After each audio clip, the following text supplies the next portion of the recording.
Жетінші қара сөз. Жас бала анадан туғанда екі түрлі мінезбен туады. Біреуі ішсем, жесем, ұйықтасам деп тұрады. Бұлар тәннің құмары, бұлар болмаса тән жанға қонақ үй бола алмайды. Һәм өзі өспейді, қуат таппайды. Біреуі білсем екен демеклік, не көрсе соған талпынып, жалтыр-жұлтыр еткен болса, оған қызығып, аузына салып, дәмін татып қарап, тамағына бетіне басып қарап, сырнайы керней болса даусын ұмтылып, онан ер жетіңкірегенде ит үрсе де, мал шуласа да, біреу күлсе де, біреу жыласа да тұра жүгіріп, ол немене, бұл немене деп, ол неге өйтеді, бұл неге бүйтеді деп, көзі көрген, құлағы естігеннің бәрін сұрап тыныштық көрмейді. Мұның бәрі жан құмары білсем екен, көрсем екен, үйренсем екен деген. Дүниенің көрінген һәм көрінбеген сырын түгел деп, ең болмаса денелеп білмесе, адамдықпен орны болмайды. Оның білмеген соң ол жан адам жаны болмай, хайуан жаны болады. Әзелде Құдай тағала хайуанның жанына адамның жанын ірі жаратқан, сол әсерін көрсетіп жаратқаны.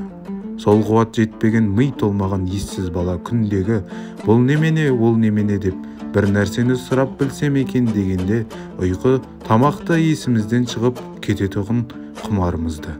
Ер жеткен соң ақыл кіргенде орнын тауып ізденіп, кісісін тауып сұранып ғылым тапқандардың жолына неге салмайды екенбіз? Сол өрістетіп, өрісімізді ұзартып, құмарланып жиған қазынамызды көбейтсек керек. Бұл жанның тамағы еді. Тәннен жан артық еді. Тәнді жанға бас ұрғызса керек еді. Жоқ, біз олай қылмадық. Ұзақтай шулап, қарғадай барқылдап, ауылдағы боқтықтан ұзамадық. Жан бізді жас күнімізде билеп жүр екен. Ер жеткен соң, күш енген соң оған билетпедік. Жанды тәнге бас ұрғыздық.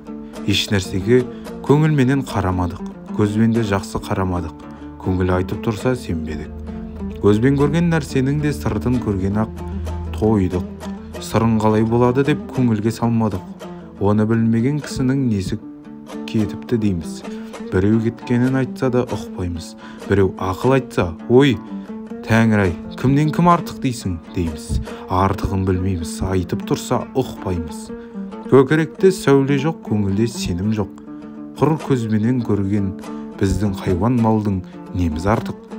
Қайта бала күнімізде жақсы екенбіз.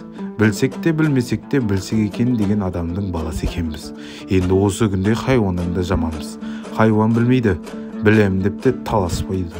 Біз түк білмейміз, біз де білеміз деп надандығымызды білімділікке бермей таласқанда, өлер тірілерімізді білмей, күре тамырымызда адыр айтып кетеміз.